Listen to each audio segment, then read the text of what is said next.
Okay. Yeah. Sure. All right. Thanks so much for having us. I'd like to thank the Hilton. Of the audience? Yeah, let's get an audience selfie to start. Yeah. Do you want to be in it? No, it's okay. So people are more important. All right, you're there too. So I'd like to thank the Hilton. We're going to say a lot of things that are highly confidential, so we asked them to slow down the Wi-Fi to an unusable pace so none of you would be able to tweet anything that we say here.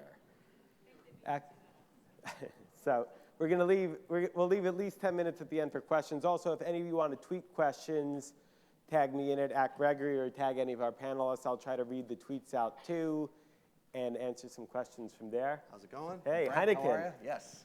Thank you, Frank. Welcome. Did you bring the Heineken? Not enough for everybody, unfortunately. Yeah. Not even for the moderator. So we're going to talk about multi-channel marketing. I think this is going to be a really interesting crowd to do it. You know, it's been an interesting thing for me to watch. We started the Shorty Awards back in late 2008. When we started, it was really just Twitter. You know, Facebook was still locked down. There were no, within social at least, it was pretty simple. You know, there are about 10 brands on social media. And then as we've seen as it's evolved over the past few years, it's just kind of an unimaginable number of new social networks have popped up. And I had kind of really chilling feel a couple years ago when I realized Snapchat was the first social network I was too old to understand, where I'd gotten on Twitter and Facebook early on and kind of scoffed at everybody else. And then with Snapchat, I opened it up. None of my friends were on it. I did not get it. I had to ask our interns. And finally, what we did at our company was have a day, we called it Snapchat Day, where we restricted all forms of internal communication, so no email, no instant messaging, no phone calls, except for Snapchat.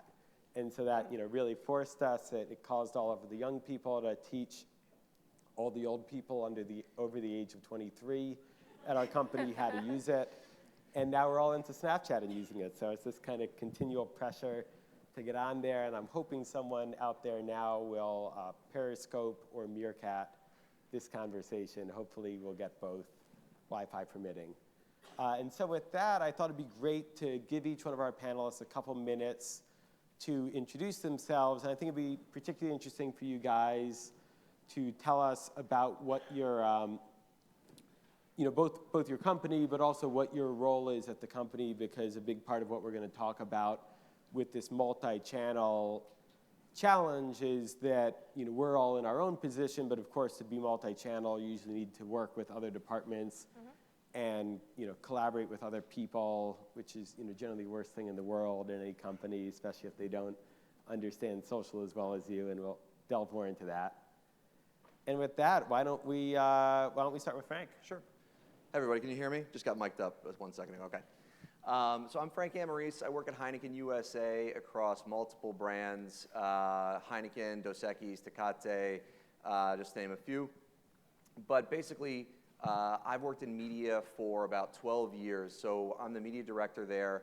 And my role is really making sure that our great content hits the right person in a meaningful way at the right time. So when it comes to social, we see people on social so much more now than, you know, at an increasing rate. That has been a huge focus for us, and we've seen some really good results, specifically around Facebook and Twitter. But you know, it's the changing landscape of media, and people going away from broadcast media into individual media types like social. So that's where my job kind of lies. I sit across all different media channels, so it's how to balance the traditional stuff with the new stuff and see what works the best. Great, and Frank, if I could just say, I spoke at a conference in Amsterdam in July, and I went to the Heineken experience and shared a lot of selfies from there. It's an awesome place. I hope you saw them all. Yes. Great, Jane. Hello, everybody. My name is Jane Shan, and I'm Associate Marketing Director with Conair. Actually, how we run the business is fairly unique. We have many different brands, different business groups under Conair umbrella. I work for the professional beauty group. I also manage multiple brands, lead a team, manage the business, anything regards to your hair, anything with the plug, so the appliance group. straightening iron, curling iron, hair setter, blow dryer, grooming tool, anything, man, You're a trimmer? woman, trimmer too, I've got also one. pad too. So for me, my role is actually a little bit also beyond the digital here. It's basically a combination of product, brand, marketing. So it's all in one. I work with a global team, cross-functional, to develop, think about idea, to the whole product process, bring idea all the way to the market, and continue to drive the business, build the business. How we communicate it with customer, obviously has changed over the years, but some of the fundamentals still there. We'll talk about later. Hi, you hear me well? Yes, better. So I'm not an American guy trying to speak French with a French accent. I'm a French guy trying to speak English without a strong French accent. So I apologize for everyone who maybe do not understand me very well. But I'm Jerome Hiquet, depending on the country. I'm the Chief Marketing Officer for Tough Mudder. For the one who never do a Tough Mudder so far, because I think it's quite a challenging exercise, I'm in charge of everything around brand, communication, pricing, distribution, and also everything around all the experience that we can have, and it seems to be not only marketing, but overall, we are selling, we are providing an experience, and it's not only during the event, it's everything before, during, and after. And my role is to be sure that everything is defined, implement, follow from a customer perspective all along the customer journey. So I'm the Chief French Officer of the company, I'm the Chief Customer Officer of the company, and I'm the first supporter, and I already 2 Tough Mudder guys, okay? So no joke. So I want to get into higher level things and strategies soon, but I just want to start with like kind of a very mundane question for everybody, which is what tools are you using to do marketing right now, like software packages, et cetera? Want me to kick off on that? Yeah. Software packages, et cetera. I think that the tools that we use right now, specifically, I'll talk about 2 or 3 of them.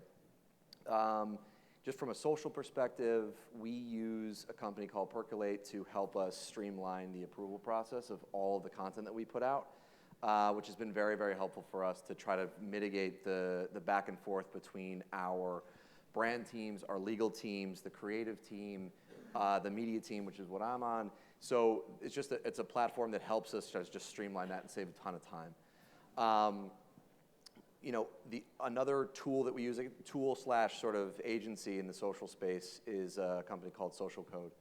And they have been a huge, huge, huge help for us from a perspective of buying smarter in social around Facebook, Twitter, and just really helping us leverage insight. I'm hearing a lot of people talk about insights, and it's so important to us as well, just from a perspective of buying the right person, like I said before, getting that beautiful image of a frosty Heineken in their news feed on a Friday at 4 p.m., just about when they're ready to go out and grab one. Nice. And how about you, Jane? So for us, the social-wise, so we use Facebook, Pinterest, and Instagram mostly. We do use Twitter sometimes. And we also use we build our own system for internal communication. We also build a system for sales team to help them to communicate like a resource-based digital kind of supporting tool. Great. For us, in terms of the tool is, I think about the tool in 3 areas. The first one is in terms of media architecture. We are using everything in our analytics, Google Analytics mainly as a main tool.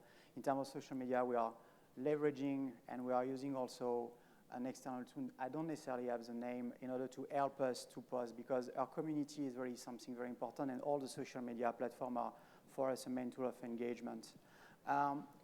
It's not tool, but everything around content and ability to define and provide content is also something very important. And from a sales perspective, we are using kind of tool in terms of B2B, in terms of corporate sales, Salesforce, this kind of element. But we are a very young company, 5-year-olds. We are clearly shifting from a hyper growth to a more mid-sized company. Mm-hmm. And we are learning in terms of which tool we want to use for what, and I'm not a huge fan of implementing a tool before having clearly what we're going to do with it. And based on that, we are very cautious on what tool we want to do right now. So we are much more stronger around the media architecture than everything around sales dimension, knowing that the best and most important tool for me, which is our database, and how we can exploit and use the database in order to personalize the experience before, during, and after. That kind of pairs nicely into my next question, and maybe you could take it first, which is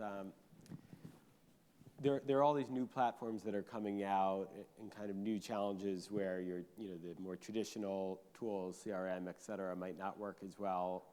How do you kind of handle it when you have a new platform come out and then you also have your data from your mailing list, from your older marketing channels in another platform? Do you try to just get one platform that can do everything that you need? Do you work with APIs a lot, pairing them back and forth, et cetera? Well, complex one. I think that we are not we are still an early age, and I don't necessarily believe in one platform can do everything. So we are more in a learning curve and test and learn on everything. But more than that, right now we are in the age where, for the story, we started Tough Mudder. I was not there, I have to say. It was 4 years or 5 years ago now. Our anniversary is almost 5 years ago. And the founder will invest $8,000 in Facebook for his event. It was the only marketing budget he had, $8,000. Maybe I will have 500 person coming. And 5,000 people came. We came from this world which was, and I know Facebook was there before, and we do love Facebook too, but we were to Facebook only to something much more different in terms of investment, in terms of where we think about the platform, etc. We are much more balanced between Facebook, between Google, between programmatic. We are investing much more in terms of national media and local media, and in terms of product innovation. So the platform we are using are very evolving from something which was very early stage, very efficient, to something very, very much evolving and much more mature, I would say. And based on that, by seeing that, by having a clear strategy on different axes, we start to make some tests on new platform. It could be on social, it could be around customer journey with new content to new partner. But I'm very cautious on the tools and the platform I'm using before knowing what I want to do with that. Does your CEO still bring that up in budget conversations? I was able to do it with $8,000. Why can't you? It'd be different now. Great. And any more thoughts on that topic? I'd like to just add on what I had said before on just like the tools that we use, and because the way you asked the question, the second question I think is slightly made me think a little differently. Some of the tools that we use to just understand what's working is, a few years ago, Heineken and many other advertisers challenged the big platforms like Facebook to say, listen, engagement's really nice and that's cool, and we got a bunch of friends, but or likes. What does that mean for our business? So about 3 years ago, they started working with a company called Datalogics that basically backbones a Facebook user ID and matches it up against shopper ID, like you would use like a Shoppers Club card or something like that to get discounts. So basically what we can do is see how people, after they've seen ads on Facebook, how their purchase behavior subsequently. So that was a huge step for us, because then we're able to see the social ROI, where we've only ever seen ROIs before from broadcast stuff like TV, so we can compare Facebook and what it's doing for our business, and Twitter can now do this as well, with what traditional TV does for us. So that was a huge tool, and we use a few different partners to get this done. Nielsen, Datalogics, in many different partners, because no one can do all of it together in a way that we've seen that's compelling enough to buy it. And how do you actually get them to work together with each other, or do you have to take all the data and merge it in spreadsheets and do all that jazz? They forged the relationship. Facebook and Datalogics forged the relationship together, and then came to us jointly to say, hey, we can solve this problem for you. And since we've seen this, then we've helped put the pressure on the other big platforms like Google, like Twitter, and they're coming along as well to say, listen, we can do this for you also. Great. That's been great for us. It was a huge win about a year and a half ago. Jane, did you have any thoughts to add? Yeah, I think just to add upon that, I think there's a lot of great tools. Really, I think the fundamental question as a marketer is to think about, I think the fundamental question is, so what do your customer needs, right? How do you satisfy that and find out where they are? And truthfully, you need to first create like a good product, functional product, useful product or service. And then the next question is how do you communicate with them effectively, right? And depends on what they use, depends on the product focus, and then you choose the channel, choose the tool in order to communicate with them effectively. And then you can certainly repurpose your contents and then doing the analytical. But for us, the basis, the core is the good product, good service to start. Great. Now, to some degree with marketing, you always have to connect with other departments, but I think with this idea of multi-channel marketing, there's even more challenges with how do you just connect internally at your company within your own marketing department with other groups. I thought it might be fun to start, if you want to start, Jane, and then we'll move and maybe go larger companies and then newer, smaller companies where even within marketing, from marketing, you then have to connect with others. But how do you deal with the rest of marketing and with your other groups to tie these platforms together when one person, maybe their job is just to work on social, but someone else's job to work on TV? Yeah. So I think nowadays everybody working like a cross-functional, right? Whether it's global or not, it's definitely the communication is the key. Whether you jump on the phone, whether you email, whether you have an internal tool, it's really how you get everybody on the same page, right? We use some internal communicational tools. So like for me personally, I work closely with creative group. I work with R&D, engineering, and I work with global team on the merchandising space. How do you really build a product, prototyping, bring that to market, forecast, planning, the whole 9 yards? Definitely. I mean, the communication is always the key. Which department do you find is the hardest to communicate with? Well, I personally, I have also a technical background. I started as a software engineer, so I'm personally very comfortable working with engineering and R&D. I think with creative group, I also have a creative background. So to me, I think communication is not really the challenge, but sometimes like the idea. Some people are more visual than others, and then how you interpret idea may be different. So you just need to come to the table and then to talk about it. I mean, certainly global team, that's a little bit more challenge just because culture difference, not necessarily language, but culture difference, like how they interpret. Like I work closely with Asian team, I work closely with European team. The culture barrier, besides the distance, that sometimes created, you need to take a bit more effort to kind of get an idea across. What's an example of that, like a cultural difference? Well, I guess even how you define color, right? For example, very simple example. I think everybody here probably understand candy apple means. What's the candy apple color, right? We want to do, a couple years ago, we want to do a promotion in that candy apple color. But I don't think a candy apple color means anything in Asia. So how do you explain that idea? What's the candy apple red? Like that's multiple layer reflection. How do you explain that simple idea there, right? That's a simple example. I mean, other things that could be how people use the product, how people design the tool is fundamentally different from a different process. That's how we usually build a prototype and then test it out and then get feedback and then we tweak from there. Great. Okay. So is the media person, one of the media on the media team at Heineken, we have to work across every brand with legal, with CR, with everybody.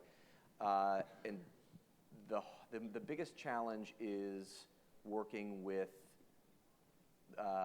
giving feedback on critiquing creative that you know is or isn't going to work in a specific platform. And that's been the main challenge, I'd say. And again, building trust, and like we all sit together, we're one team, and that is really, really important. But when you see a video that is supposed to go up on Facebook and it takes 10 seconds to kind of get to grab you, it's not going to work. It just isn't going to. And the guy from Facebook that was up here a minute ago really nailed it. And he said, you got 2 seconds. And I think that sometimes the challenge is that the brand teams and the creative teams want to create these beautiful long-form pieces of art. And they're usually great, but the problem is if you don't get them in 3 seconds, then it's over. No one's going to look, and then you've wasted money from a media perspective, and you know, you haven't made an impact. So that conversation is always the trickiest thing, and the approach to it that I always have is that, you know, we always make sure that it's clear that we're on the same team, we're pushing towards the same goal, and to get us, the media team that has these insights on what's going to work and what isn't, involved as early on in the process as possible, and ideally before the creative team is briefed, so that you know what platforms this has to work on and what those characteristics are of those platforms that it has to have for it to work. How hard is it to communicate with the creatives? Often, you know, creative people the ones that do well are very passionate about their ideas and get attached to their work. How do you approach that when you know this guy loves this video that he just made and it's just not going to work? I think that that's a challenge, because I think that people they love their work, and it's personal to them, and that's why arguing about creative can be so arbitrary sometimes. What we just instituted, which is just a few weeks ago, is immensely helpful already, is a creative ladder, from the scale of destructive to legendary, and just normalizing the sort of language around it has helped our conversations immensely. So when you say the creative ladder, what gets placed on the ladder? So just basically, the content gets placed. You look at the content, and you can have a structured discussion to say, oh, I think this is cliche. We do this all the time. This is clearly a beer ad. Let's try to, you know, like, this isn't what we brief for. We brief for something that's groundbreaking and different, in a completely different spin on the category. The danger there is that can sometimes fall down the ladder into the area of confusing, where you're trying to do something, you go for a big swing and you miss. But just having that nomenclature of it really helps you get your point of view across in a way that doesn't make it personal, because you don't say this is stupid, because that doesn't go over well. And it just gives that structure to say, listen, I think this is confusing. I know that you're going for something that's completely different, but in this format, it's not coming through. And I don't think it's coming through to the person. And then that's been, like I said, that's just recently been instituted, and it's already been a huge help. So it's not an easy task to do, but try to keep your comments in a structure such that you can have a debate that's worthwhile having. Have there been violent interactions that prompted the ladder? No. It's the age old sort of thing that it's really hard to put your finger on why you do or do not like something, and it's still hard. Like, it's not easy, but just having a structured sort of scale helps take emotion out of the equation a little bit in a highly emotional field. I thought that's what the beer was for. That helps. Yeah, it helps. Taking the emotion out of it and having a goal-related discussion about the piece of work. And again, you can still always disagree, but at least you can agree to disagree and do it in a structured way. Great. And I'd love to hear from you, Jerome. Maybe just as background, it'd be great to hear, because you're with a younger company. As opposed to Heineken, we know that, you know, it's smaller, but how big is Tough Mudder in terms of overall employees and then employees in your marketing organization?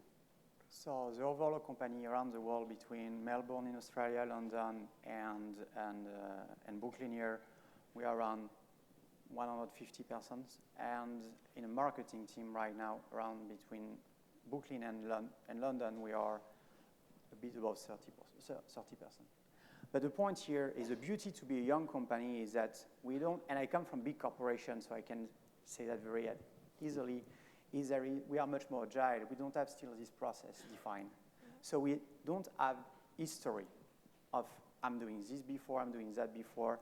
That's the first point. It's the same analogy used for France versus America. Yeah, when I have we a were big talking analogy before. on the fact that, no, it's a private joke. It's between, no, anyway, It's okay, they maybe don't at the end. A exist second 5 point, years ago anyway. a second point, I think the lack of history is on this situation to work cross-functionally, it's very a major strength. The second point is we are providing an experience. That means that if we are, it's potentially very different than a product. That means that if we are not very cross-functional from the marketing, sales, operation, even delivery, product definition, it could be, from a customer point of view, it could be very difficult to understand if we are not aligned. The third part is we have a very, very engaged community.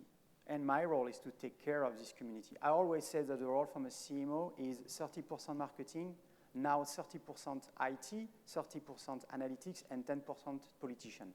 I really feel that I'm a politic guy now. Not necessarily anymore at Tough Mudder, but in previous company. Why I say that is the exercise you have done at Tough Mudder a few months ago was to say, we're going to reverse the process. It is, what are the touch points we have with the customer before the registration to an event until after the event? And I define the process by engaging in the discussion, the operation, the product definition, the marketing, the sales, even the executive team, and say, now we are going to look at this customer journey, these different touch points, and what we want to improve, when we want to go further. And we arrive with different areas that have been implemented this year and what's quite powerful. The first one was to say, the repeaters are a key for us. But if we want to really make the difference in terms of repurchase rate for the next year, what's expected from us is to create more engagement, more differentiation versus the competition during the event.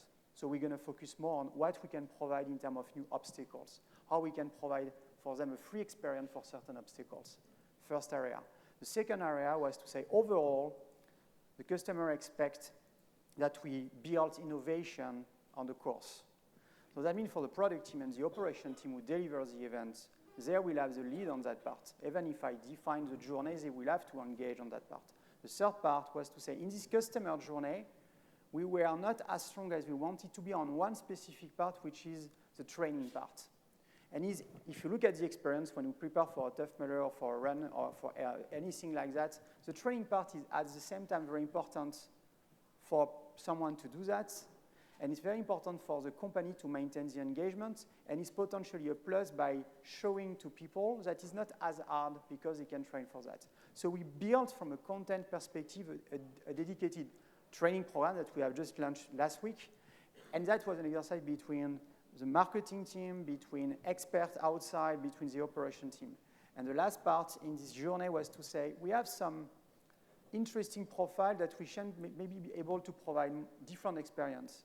And it already have been done with Mudderella, saying the women are more and more engaged in the mass participant event, Mud Run. So we're going to create an obstacle event for them named Mudderella. And now we are going to launch a new product for something shorter, something more close to the city, which is Urban Mudder. But if at the end I led the process, but all the different departments from the operation team to the tech team to the ops team to the product team to the marketing team have to work together. I will not say it's easy every day, but as we define the vision all together, it's easier after to explain why each of us have to do that. And at the end, the fact that we start by the touch point from a customer perspective, it's a deal breaker because you cannot say no to the customer. Make sense? Yeah, and which department or do you have to find yourself kind of translating your language, like terms that you'd use when you were working in a larger company with other marketers? Now, when you're working with the person who leads, operations or sales or some completely other function, like what are your tricks for giving that message in a way that will make sense to them, as opposed if they don't have any marketing background? Well, I think one of the main strengths from Tough Mudder as a corporation is that people who are delivering the events are so passionate by what they are doing that they are the first media for me.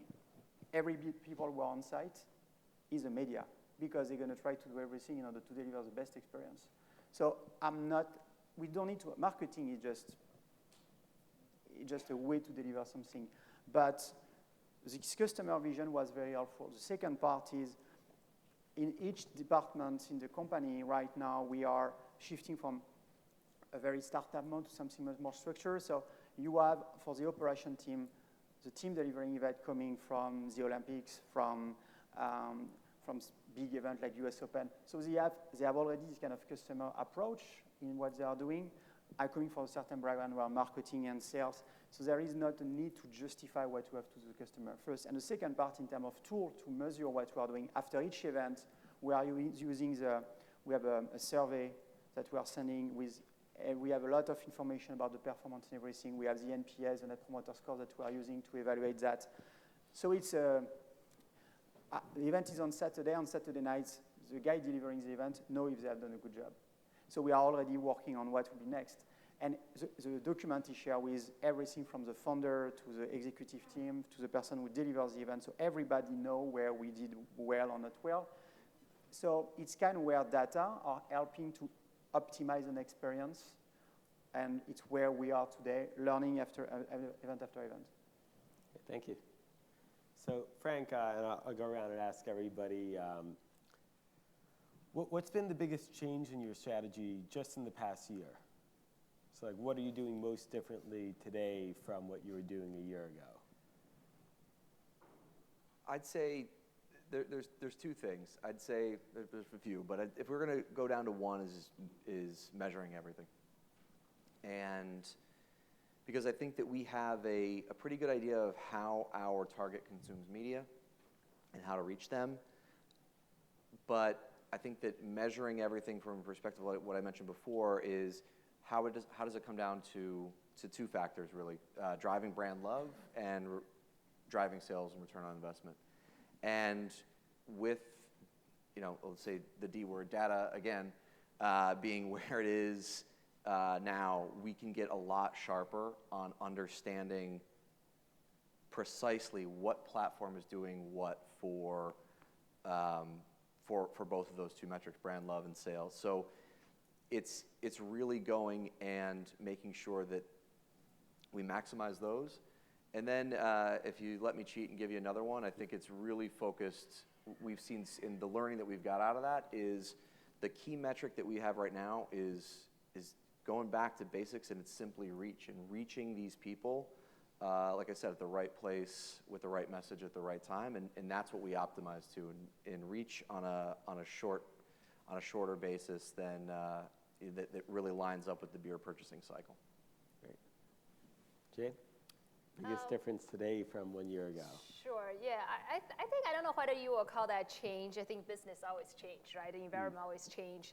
I think we, as I shared earlier, I think as a product company, I think fundamentally we believe in good products. How do you develop the new technology, innovative process to help people to look beautiful, to styling better, faster, and easier, right? That's the fundamental goal is there. How do you deliver that? And I think the mentality, I think we're also bringing some a new team, new VP, and then we're going to experiment something more, some new tool, some more interactive. How do you help people to see themselves using the tool? Right now we have the capability that you to see a different color, like how that looks on your hair. But then digitally, not like so. And then moving forward is like how different tools. I'm going to try that one out. So moving forward is how different tools can help you create that look. I think that's especially helpful as a consumer. On the professional side, that's a little different, but on the consumer side, that will be useful. So we are experimenting with different technology, working with different agency, kind of experiment and see different platform, different technology, what it will play it out. I think that's one thing about us. It's we're willing to take risk, and we're jumping and try and do learning by doing. That's how we run. So Jerome, I know you've only been there 6 months, so I'm going to ask you, what are you doing today most differently from 1 month ago? 1 month ago is already very far from me. So from yesterday, what I changed between yesterday and today, no, seriously, it's true that we are a young company, so the time is not necessarily exactly the same. But this year, I would say in terms of main change, I identified 3 main areas. The first one would be the media architecture. We were historically very national focused, and we didn't leverage enough everything in terms of what we call local marketing around the event, for example. That means we are advertising nationally or globally, but when you are in Atlanta, when you are in Ohio, how we have dedicated budget resources to work around this area, which is in Ohio, in Atlanta, in Los Angeles, etc. So this balance between what we call national versus local is a main change that we are doing. The second one is everything around video marketing. And why? Because we are an experience, we are a new market, and we are a new market growing very fast with a lot of different brands coming, and we have to explain what are our point of differentiation, what is our uniqueness. And we not necessarily consider TV as a priority, so the way we investment on video was in terms of volume in media, but also in terms of experience, was very important for us to invest much more there. The second part, after the media architecture, was the content.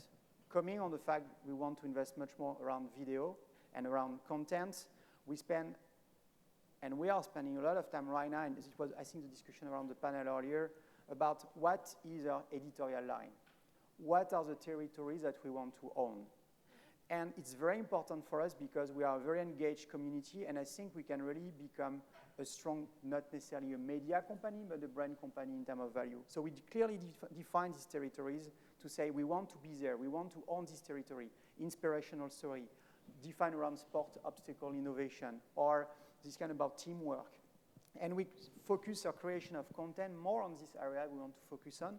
And is this content that you're producing or content that just your participants are kind of filming on their own? Where we have an amazing community. So I say for 1% that we are creating, 99% is creating by our community, which is amazing because I never see that in my entire career. You push something and people are. So we did something about for April Fool. We did something about how we can be in our territory in something fun and irreverent. So we did baby murder. So we say we are going to create a baby murder.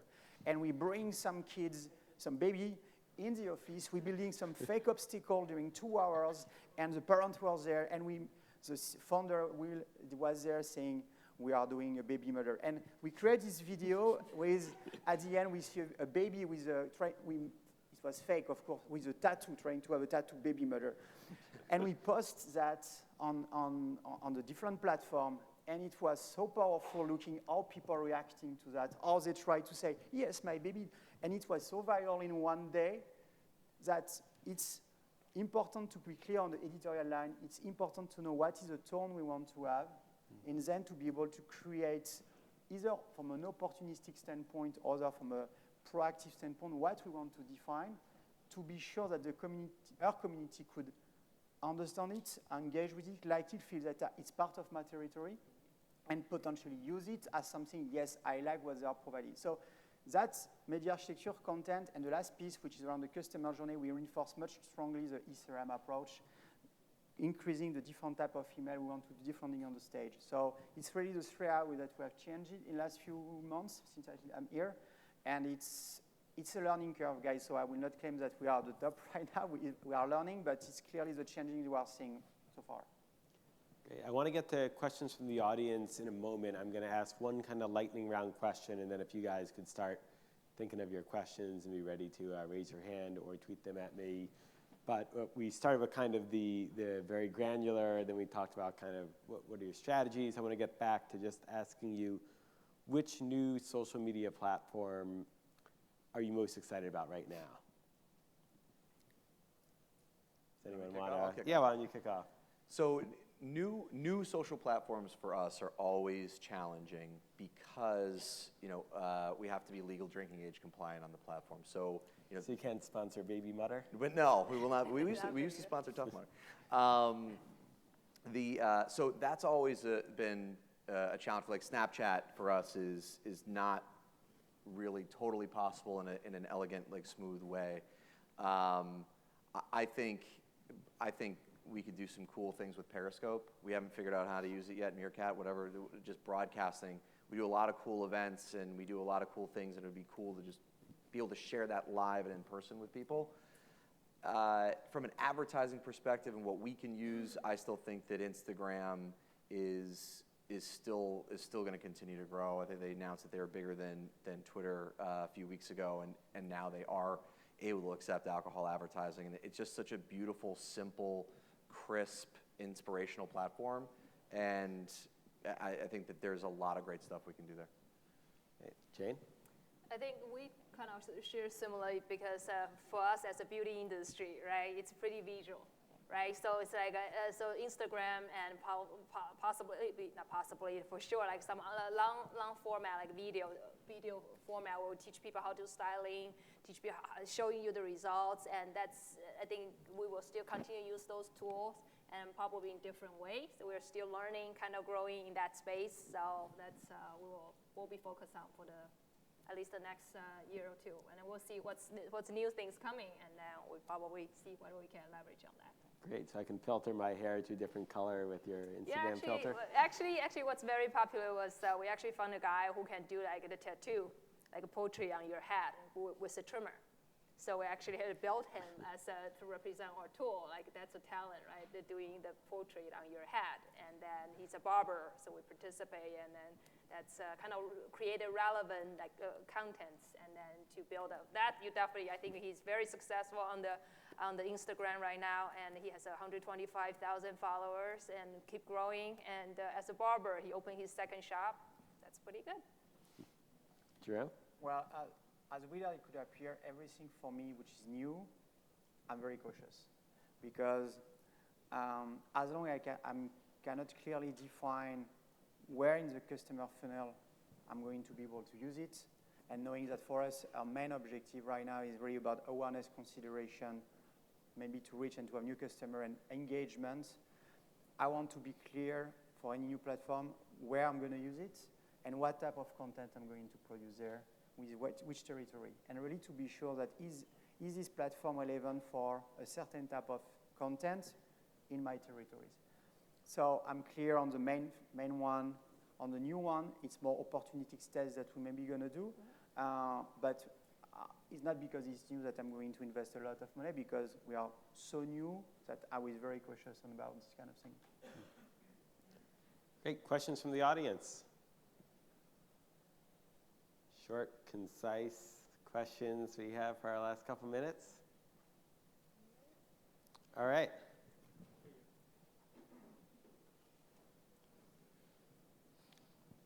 I'd just be interested to hear how each of you address your super fans, the people who love your brand most, and how do you give them special treatment that everybody else doesn't get? Yeah, I think the Heineken superfan. The Heineken, and I'll use Dos Equis for an example. We do a lot of, like, unsolicited, we get a lot of most interesting man lines just written up on our Facebook page, which is awesome. We love that. And, you know, just going through basic kind of stuff, going through liking their comments, you know, giving them a different line in return, just little stuff like that at the most basic. And then in slightly more advanced, we sometimes will also take a concept that we're working on and, you know, that potentially will go out as marketing and identify some of these super users as, hey guys, listen, we really need your help. We're thinking about doing this, that, or the other thing. Take a look at this and tell us what you think. And just the brand love that sort of gets out of these people is unbelievable. So you can do things that are really complicated or really super simple, and either way, it could work.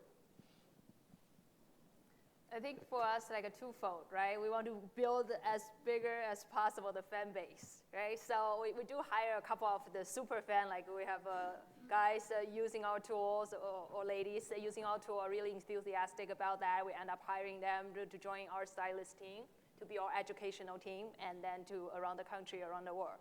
So that's one thing, really, to join the team. And the other thing is to really provide the user valuable contents, valuable information, give them educational tools, video, and help them do their business better. And, you know, hopefully that word of mouth will help spread the love for the brand. Well, we have, when you say fan, someone which is fan of Tough Mudder is a very, very, very impressive guy. So we have this Legionnaire program, which is kind of loyalty program with this, for the one who maybe done Tough Mudder here, there is a headband colors. So when you are, the first one is orange one. So we play with the colors until, we have some people who did 50 Tough Mudder. So we can say they are quite fun. And so we are like kind of Legionnaire program with different, we play with the fact that if you have, as far as you can have a different color of headband. We have different obstacles on course for them. This year we try to even create some obstacle on the base area for them. So just to have different services, different experience, to reinforce this experience. And we are using a lot of them also in a word of mouth to recruit people because they are our best ambassador. And we also look in terms of experience between our brand because now we have 5 brands as World Tough Mudder, which is 24 hours obstacle event, and you are running in 24 hours. And the very hard fan are looking at this event as the best they can do during the year, and they are coming back every year and do that every year. So there is this recognition, experience improvements, and try of journeys they can have among our different brands. Great, that's actually all of our time. So I assume you're all super fans of our panel. Let's give them a big round of applause.